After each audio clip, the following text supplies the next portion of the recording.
Hi, everyone. Welcome back to the Critical Oxygen Podcast, where we help you optimize your physiology and maximize your athletic potential. I'm your host, Phil Batterson, and today we're joined by continuing guest host, Andy St. Germain, where we're going to talk about predictors of performance, but from a functional fitness and CrossFit perspective. Andy, welcome back to the show. Thanks, Phil. Excited to be back. Yeah. After our first conversation, I was like, oh man, Andy is going to be such a great wealth of knowledge and wisdom in terms of like the coaching aspects of things and from the athletic side of things, right? Like you were trying to compete at a high level in CrossFit, and getting that perspective, I think for these people who are potentially, kind of on that like regionals bubble and, like even into like the better, like the games athletes and everything, like they could hopefully take a little bit out of this. And just in general, I think something that I've always thought about is I personally think CrossFit is an endurance sport. It just requires a hell of a lot of strength, right? Like, Yep. and when you're looking at CrossFit, right, the events other than, like the max lifts and stuff are generally anywhere 4 hours, right? 3 minutes to 4 hours, which again, that would be classified as an endurance sport. It's just the requirements of this endurance sport are a little bit different compared to, say, the monostructural sports like running, cycling, tri-structural sports like triathlon. So I really think we have an opportunity to expand on what the endurance community's research, like the research that's coming out of the endurance field, and then trying to apply it a little bit more towards CrossFit. And obviously it's not a one-to-one application. There's so many differences between CrossFit and, like these monostructural sports. But I do think that you can't just throw the baby out with the bathwater. You can take the principles that are being learned from sports all across the world, put them into, your CrossFit sports and, or your CrossFit performance or functional fitness, and get more out of it, right? Because at the end of the day, the whole goal is to improve performance, especially if you're trying to be an athlete. So why not take things that have been established from other sports to be successful, put them in a way that is similar in terms of application and adaptation, and then see what you can get, like take away from it. Absolutely. That's one of the things that I think really hinders a lot of CrossFitters from reaching their fullest potential is looking at CrossFit as an endurance sport. I 100% agree that it's an endurance sport, and there's obviously a lot of other variables when it comes to gymnastics, weightlifting, a lot of other things that come in play. But a lot of people treat CrossFit from a training perspective as this more like anaerobic sport where it's like high intensity output, really short duration. And that's a huge piece of CrossFit, and you have to be able to express that. But at the underlying fact of all of it is it's an endurance sport, and most people aren't training in that way. It's just like all training is anaerobic, high intensity, go, go, go. And again, there's value to that, and that's a piece of the sport. But I've found that as soon as when I get athletes in and then I start gearing them and training them like an endurance athlete, it's astonishing what their performance does in such a short time. And that's one thing that Chris Henshaw has really brought, like aerobic capacity and this sort of endurance lens to CrossFit. And he started working with some really high level CrossFitters. At one time it was Rich Froning, Jason Khalifa, who were at the top of the top. And I've listened to interviews where he talks about his experience with working with them. And one thing that he said to start out was like he was so scared he didn't want to like mess them up. They're already at such a high level. He didn't want to come in there and do something to make things to kind of veer that path. But when he started doing a lot more aerobic capacity work, every metric of theirs went up. Their strength went up. Their high intensity stuff went up. Obviously, the aerobic capacity stuff went up. And I think this sort of like endurance aerobic work is one thing that a lot of CrossFit programs are missing. And I think it's hard for people to internalize that, like, hey, if you do this longer stuff, just because of the effect that it has on just your tissue, your mitochondria, like it can affect positively everything. And people Mm-hmm. don't see that. That's like, hey, go do aerobic work. And maybe it's not strength work, but it can positively impact your strength work. Right. And I think Right. that concept is hard for people to see. So it's like they just look at traditional styles of CrossFit, which is, 6, 7, 12-minute AMRAPs or Metcons where it's like go, go, go. And then you collapse on the floor afterwards. And then Yeah. that's what makes up the majority of training. And there needs to be time where that's happening. But the more that we can have this endurance, or at least I've found, the more that we can have this endurance base across the like all year long, and it just is going to kind of be favored how much we're doing based on the time of season. It really makes people so much more well-rounded and better CrossFit athletes. Mm-hmm.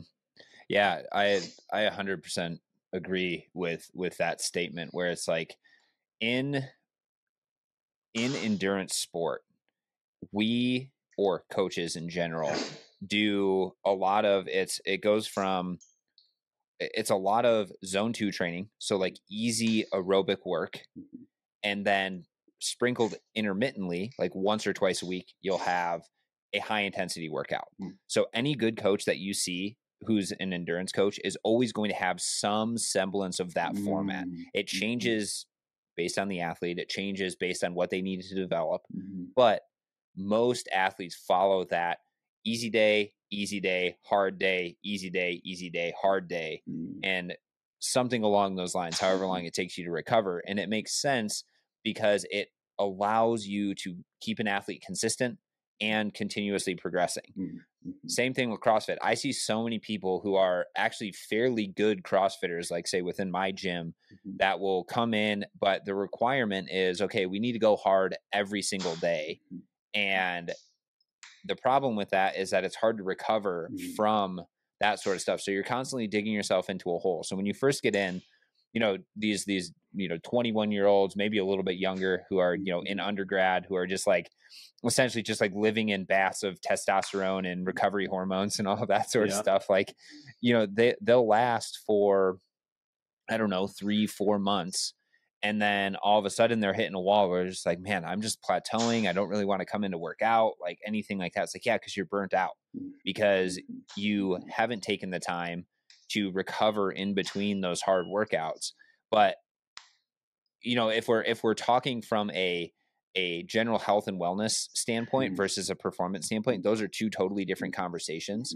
But if you're trying to improve your performance, you have to know when to hit the gas pedal, know when to back off of that gas pedal. And I think knowing that balance and being a little bit more on the conservative side of things is going to be more beneficial in the long run. It's going to keep you progressing longer, and the longer you progress, the more volume and just adaptations that you're going to be able to build up. So ultimately, that will result in you actually having good performance.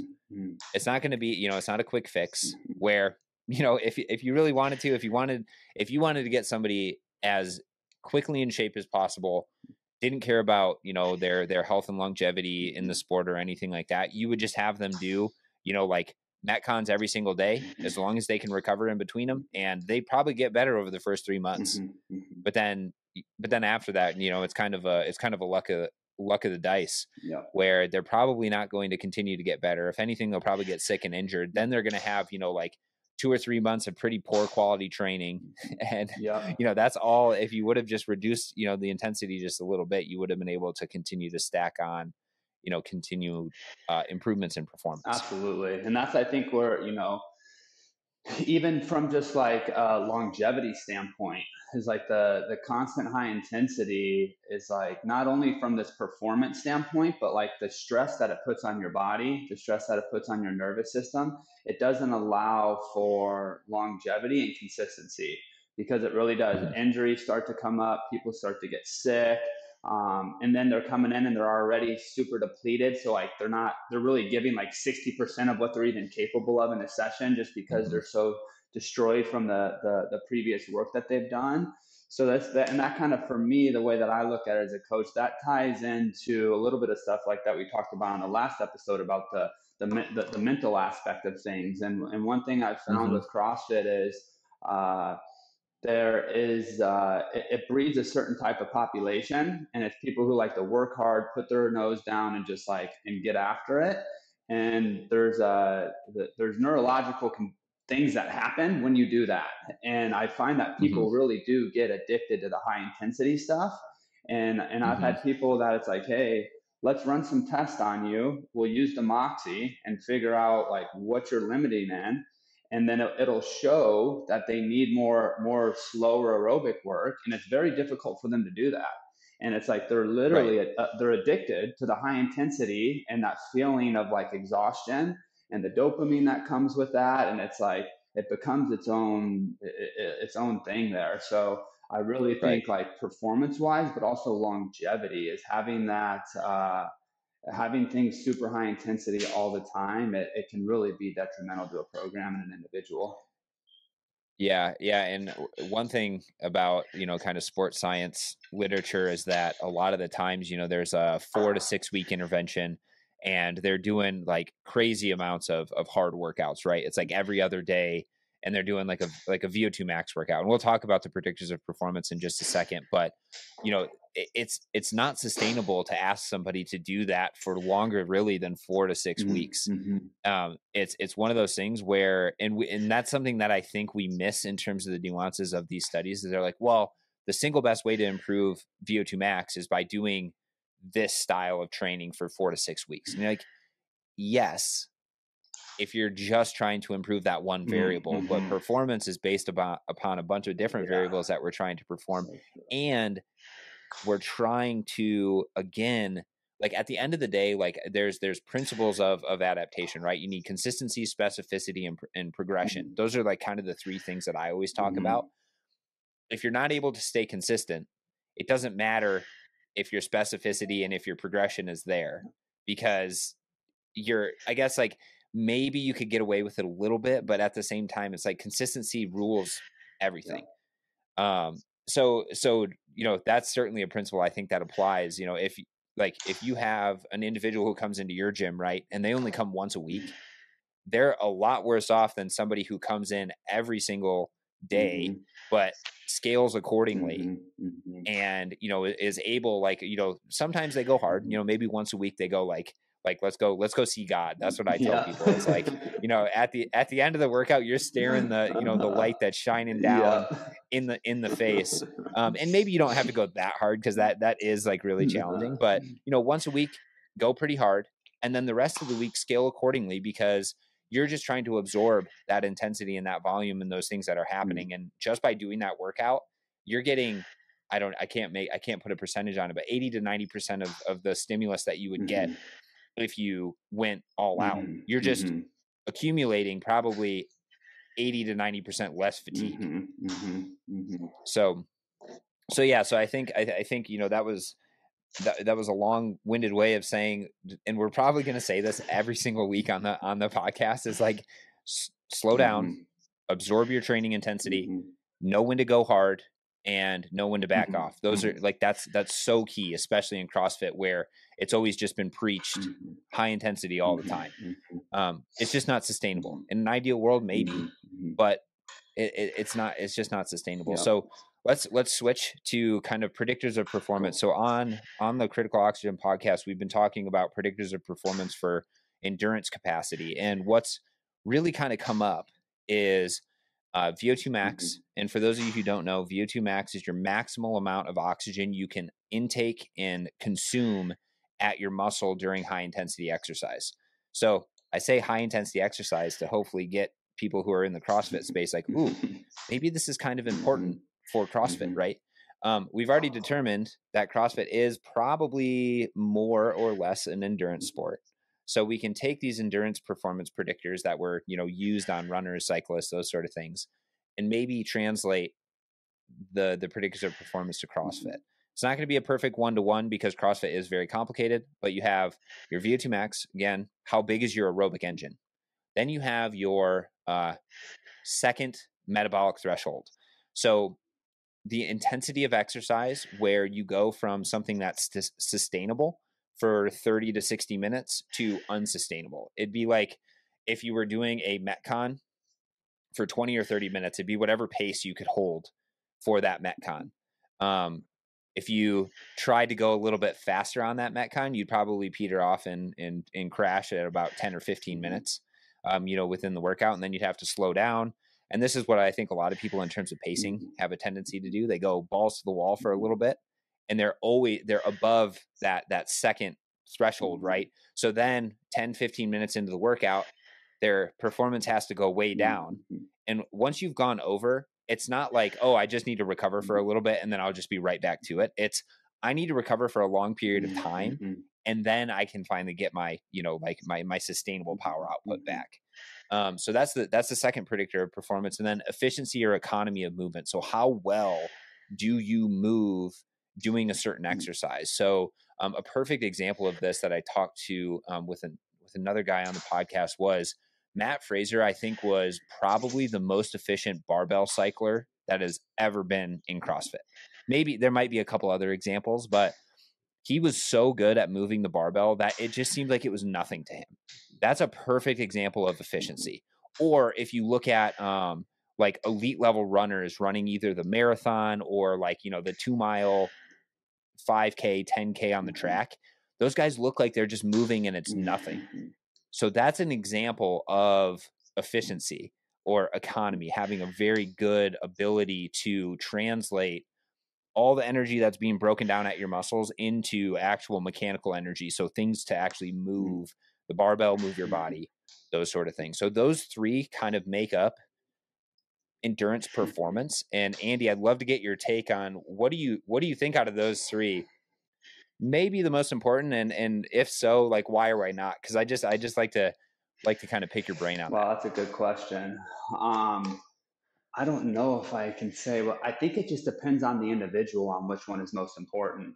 The thing that really stands out for me is the efficiency of movement, because I can see how efficiency of movement really does affect threshold and VO2 max. And what I've done through running a lot of people through Test with the Moxie is, in order to be successful at CrossFit and really in endurance sports as well, there has to be this contract and relax sequence and rhythm within movement. And that's just going to help so blood flow and oxygen can keep getting to the tissue. And what I see a lot with CrossFitters that struggle with burning out or going too hard and just crashing early on in workouts is they have so much tension throughout their body. And they don't have the ability to, like when you're cycling a barbell, like you were talking about, or doing gymnastics, is there's times where you're contracting and relaxing. And it's like contract, relax, contract, relax, contract. And that's going to allow fuel to continue to get to the system. And what I see with a lot of CrossFitters, because of just the nature of the go, go, go, we're always heavy lifting, there's a ton of contraction force. And people will go into a workout and when they're supposed to be even like, I've seen people where they're resting, but they're just like under tension and they don't even realize it. Yeah. It's like this, it brings in like this somatic lens of training and like what the body's doing. And when people have a ton of tension in the body, which again, it's all relative too. Like when people are wanting to get strong, we want tension. So it's like, that's where CrossFit can become super difficult, because there's principles of endurance sports that don't necessarily line up in line with principles of strength building, but they're both a part of the sport. So one thing that I see, or is like going back to what I was saying earlier, is like this sort of efficiency of movement. It really does have an effect on the threshold and the VO2 max. So there's a piece where I almost feel like, and the thing is like the coordination and efficiency of movement, I think is also one of the harder pieces to coach and to develop as well. Yes. Is because that's, now we're looking at like neurological muscle contractions. And that's one thing I see with CrossFitters is they will take a load that's, maybe 30%, even sometimes less. And the amount of contractile force that they're using is almost like a 1 rep max. So they're occluding and not allowing blood flow to get to the tissue.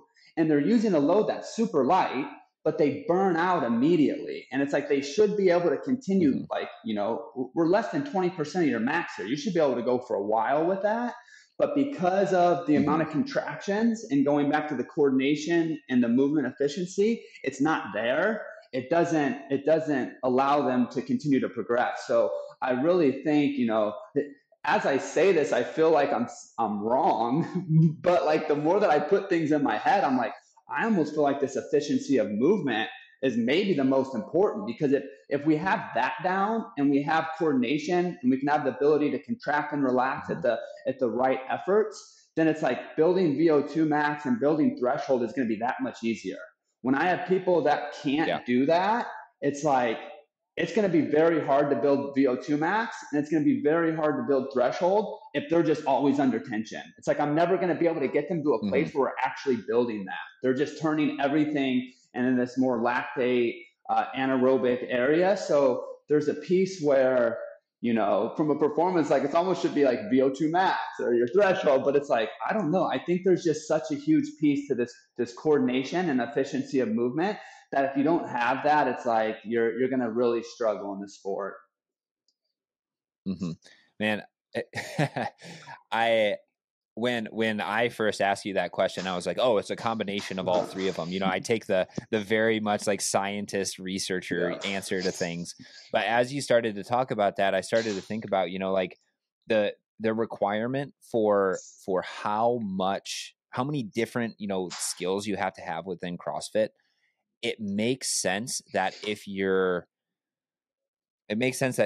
actually proficient in those movements, you're efficient in the way you're moving, where you can contract and then relax and contract and relax, and you're not, over recruiting muscles because you're just so tense all the time. That's going to, be the first thing, right? And Matt Fraser, as an example, right? He was on the Olympic development team for Olympic weightlifting.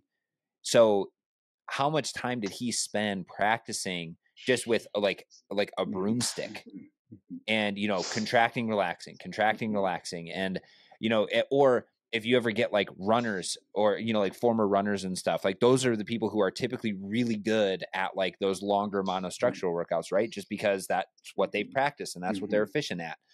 If you get like, somebody who's really strong and has spent like tons and tons of time, doing just single rep, 1 rep max or 5 rep max or whatever it is, like they're probably going to be a lot better at not occluding compared to somebody who's just like, I'm just going to muscle it and deal with it there. Or gymnasts, right? The people who have gymnastics backgrounds, Danielle Brandon being one of them, she just crushes, like absolutely crushes everybody. Carrie Pierce was another example, right? She would just crush everybody at all gymnastics movements. And that's probably because of the coordination and the efficiency that is built into that. So once you establish that, then like you were saying, then you can start to say, okay, well, now we need to work on like the metabolic aspects of things. And this is where things like VO2 max and threshold come in. And something that I've always kind of thought about is that, CrossFit's an endurance sport that has a high prerequisite for strength. You essentially need to be able to back squat almost 500 pounds, deadlift almost 500 pounds. Like it's 500 club everywhere, right? You just got to be strong as shit. But you also have to have, your threshold weight, right? The weight that you could pretty much deadlift or squat for forever be pretty high. Like it needs to be like 225, 245 in some instances, like when athletes are getting stronger, or since athletes are getting stronger. And, so that requires then having the ability to contract and relax. And then on top of that, that's really going to dictate where that second threshold is within your skeletal muscle, right? Because if you can do most of that work by only recruiting your, say, type 1 fibers, your type 1 fibers are a lot more efficient. They're a lot less fatigue resistant, or more fatigue resistant, excuse me. And, they're not going to rely on a lot of glycolysis. It's a lot of fat and glucose, but your type 2 fibers are the ones that are really like lots of carbohydrates. So it kind of follows. It's like efficiency first. Your second threshold is kind of going to follow that. And then VO2 max is really going to dictate like what the ceiling of that potential is. So by having a big VO2 max, like Rich Froning has been talked about having a VO2 max of like 74.5, which is, if you're comparing that to elite level endurance athletes, that's like he has a Mm-hmm. similar VO2 max as somebody who would be qualified as like an elite level marathoner or like an Mm-hmm. elite level rower. Doesn't make him an elite level Mm-hmm. marathoner or a rower.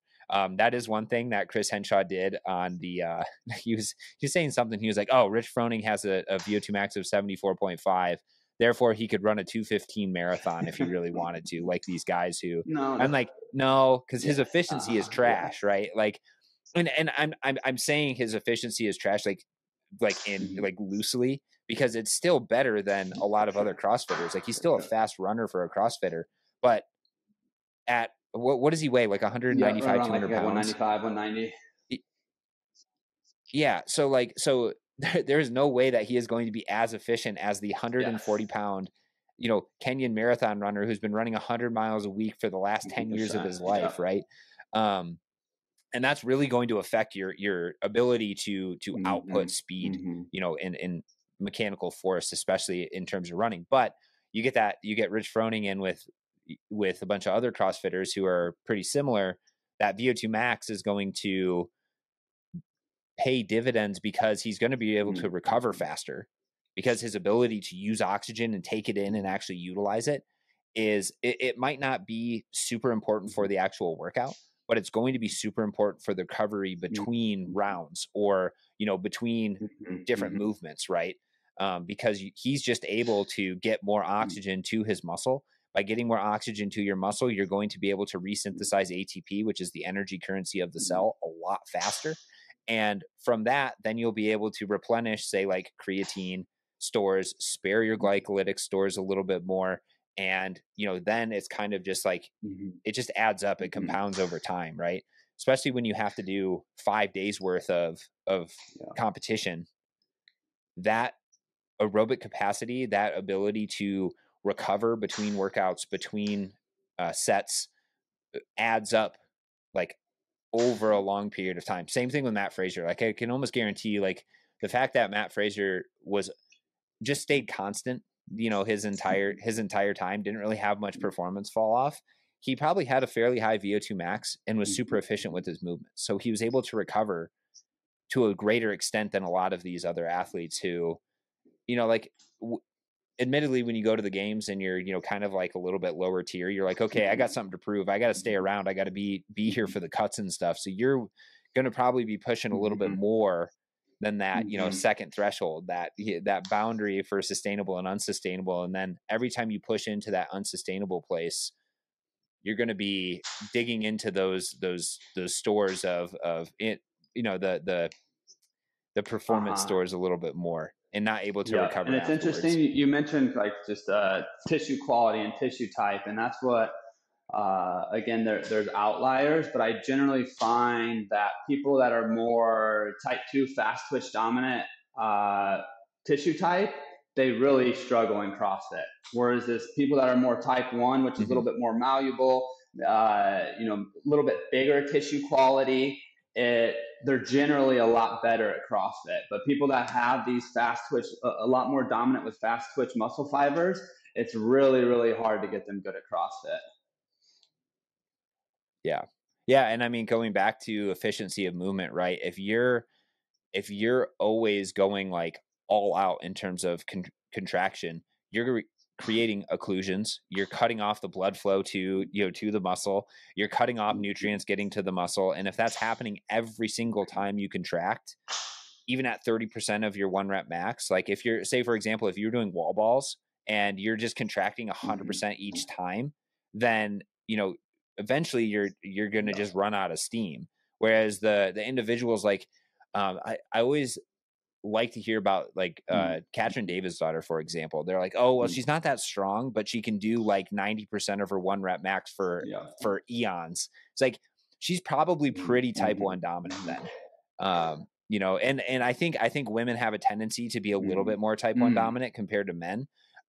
But you can also just like look at individuals too and be like, okay, these guys hold a lot more, or these guys or these girls hold a lot more Mm-hmm. muscle mass.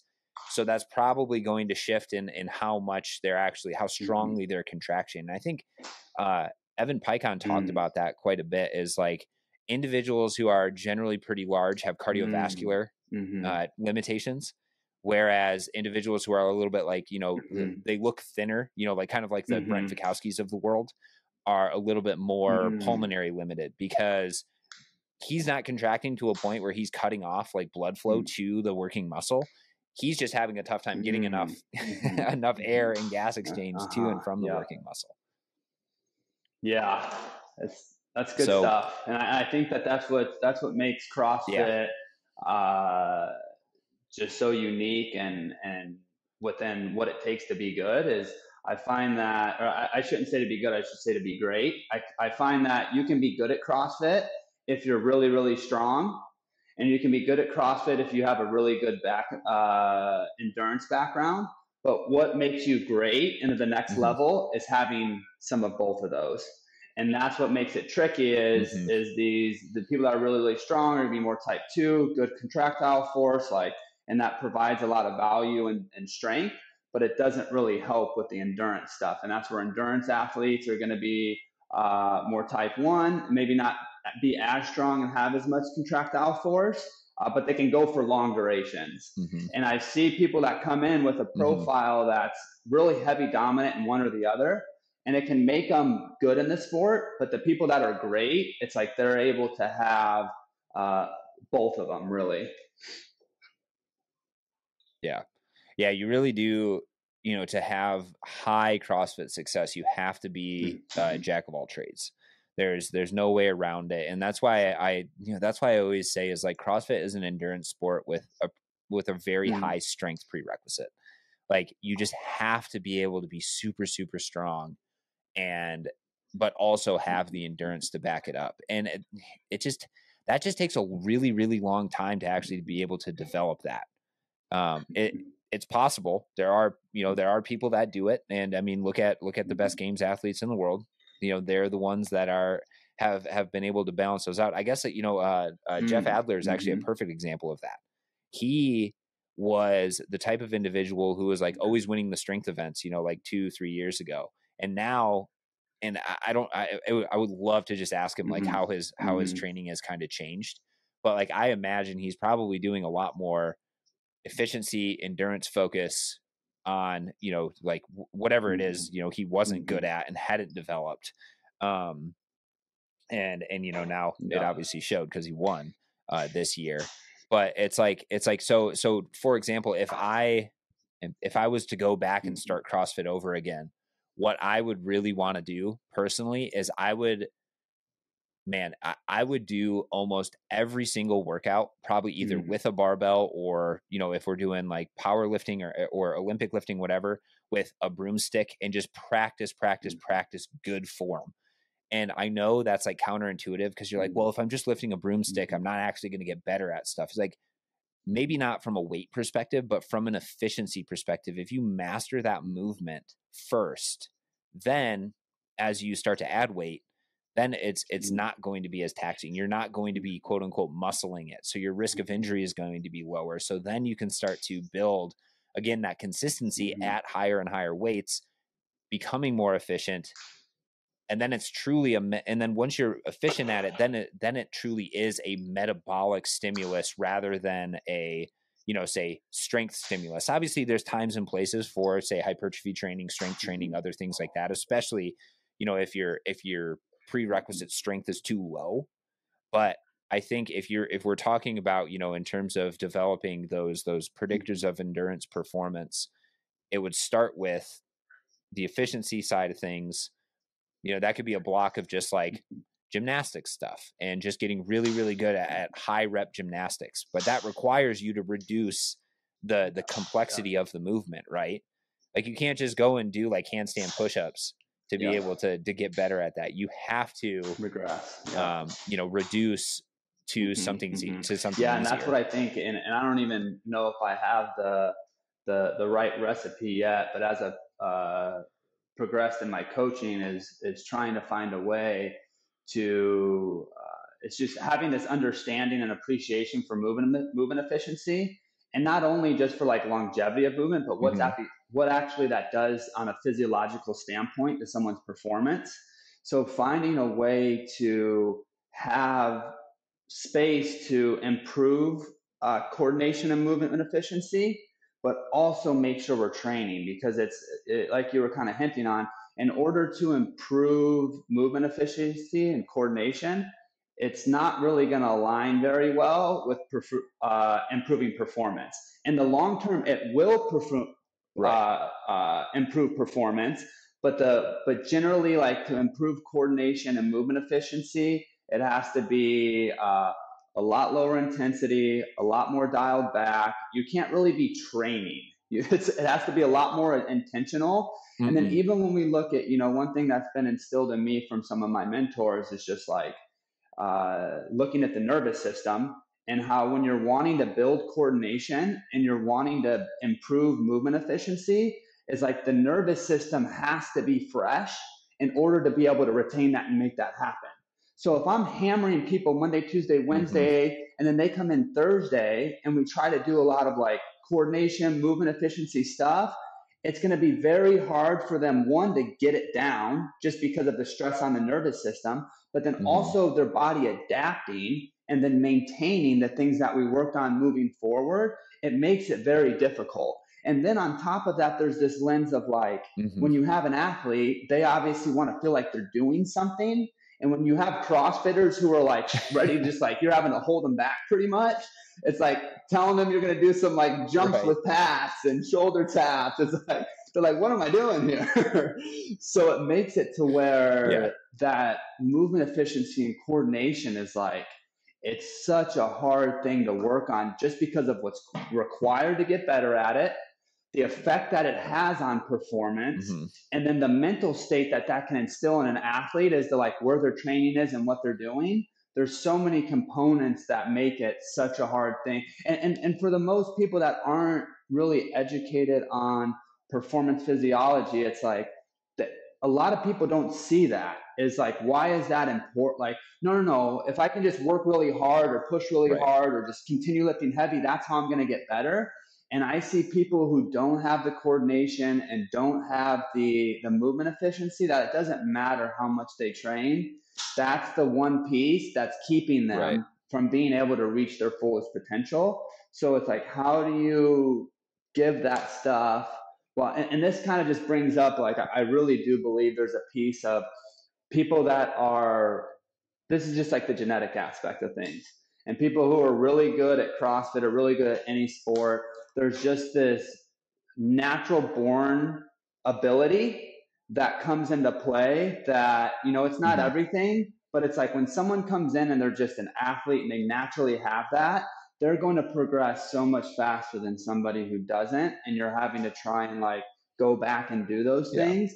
Cause that's what I've realized is like, whether it's barbell cycling or it's gymnastic stuff, like people who have a background in that, like Matt Fraser, Daniel Brandon, they're obviously going to have a head up above other people. But I've found if people just come in and they just have this more like true athletic potential, and they have this understanding of like how to Mm-hmm. contract and relax, and how, like, they can pick those things up really easy and make it enough so they can be at a really high level with them. So it kind of just circles back Yeah. to how important what seems not that important probably to the average person is like really such a big piece around performance and has an impact on every aspect of CrossFit. Is just Mm-hmm. like, what is your, what I'll call is like athletic ability or athletic potential, and that's like coordination, movement efficiency. Yeah. How quick can you pick things up? Like, it's huge. It plays such a big impact. Yeah. Yeah. I think, it's, there is certainly, Mm, genetic factors that go into being an elite level performer, right? Like there are some people, like I myself included, like who are just not born with the uh mm, the genetic potential to be an elite level mm, athlete. But with practice, with proper consistency, those sort of things, it is possible to hit your mm, sort of genetic potential, right? I think for the wellness side of things, I mm, think that's what you should be aiming for the performance side of things. Also should be aiming for, you just sometimes have to be hyper realistic with like, am, am I doing everything I can, and is everything I can be doing, is that going to lead mm, to, do I have the genetic potential eventually mm, to be that good? Because some people, it's just not there. Mhm. One last thing before I let you go, I wanted to, like, when we're describing like this efficiency economy sort of thing, this kind of like Mhm. is kind of like the zone 2 training, right? So zone 2 training for, Mhm. you know, like biking, running, whatever it is, that's just going to get you Mhm. tons and tons of reps. Similar sort of thing with like strength training, right? If you're doing quote unquote Mhm. zone 2 Olympic lifting with a broom handle or something like that, that's also going to instill a lot, you know, like more Mhm. increases to economy. So maybe that's kind of like, maybe that's a little bit more the key, is like, you know, you could reduce somebody's intense sessions to, you Mhm. know, 2 or 3 times a week, or, you know, like Mhm. once once a day, right, if Mhm. they're really good at recovering. But then you have multiple sessions where they're just coming in, they're doing like 50 to Mhm. 60% of like 1 rep max, because Mhm. that's how they do it in like the Olympic lifting circles, is like Mhm. they're Yep. hardly ever going to max. And look at those guys. Like Yep. they're getting a ton of volume. They're super efficient, all of that. So maybe it's just, you know, this zone 2 isn't magical. It's just Mhm. the benefits of it is that you accumulate very low fatigue. You can potentially recover Mhm. from it, Mhm. and you're building your efficiency at the same time. And maybe we could apply that to Mhm. other things like the gymnastic side of things in CrossFit, the strength side of things in CrossFit, Mhm. the Olympic lifting side of things in CrossFit, or the monostructural things Mhm. in CrossFit if you're really bad at them, right? You just got to pick what discipline you're bad at, Yeah. Love and then it. go from there. Yeah. Cool. I think we'll stop right there, because I think Andy has a client he's got to run to. But you can find Andy. Where can people find you on Instagram? Andy Saint Germain, just my full name. ST period GERMAIN. Perfect. Yeah, and he'll be linked in the show notes and everything like that. If you have any questions for me, shoot me a DM on Instagram at critical02. If you're in the if you're in the YouTube, if you're on YouTube watching this, leave a comment down below, and we'll catch you guys in the next one.